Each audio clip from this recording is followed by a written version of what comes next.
نزوح يليه نزوح. هذا ما يواجهه الشعب السوري منذ أكثر من 13 عاما. اليوم ينضم إلى هذه المعاناة شعب جنوب لبنان أيضا.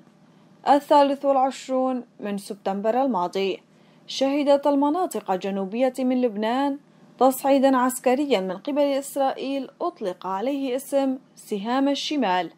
بدأت بغارات جوية مكثفة قبل أن يطلق في مطلع أكتوبر الجاري عمليات عسكرية محددة ضد أهداف لحزب الله.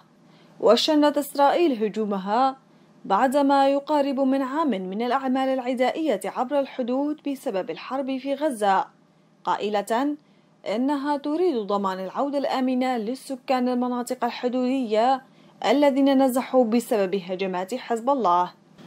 بعد إعلان الإدارة الذاتية الديمقراطية لإقليم شمال وشرق سوريا استعدادها لاستقبال اللاجئين السوريين من لبنان، شكلت الإدارة الذاتية في 29 من أيلول المنصرم خلية أزمة لاستقبال السوريين.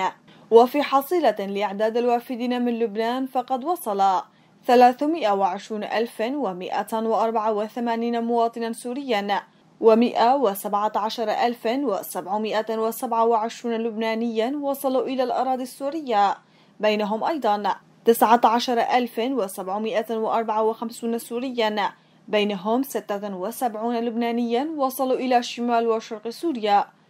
ولإغاثة القادمين إلى إقليم شمال وشرق سوريا من لبنان، أطلقت منظمة الهلال الأحمر الكردي حملة لجمع التبرعات ضمن خيام في كافة المدن والبلدات.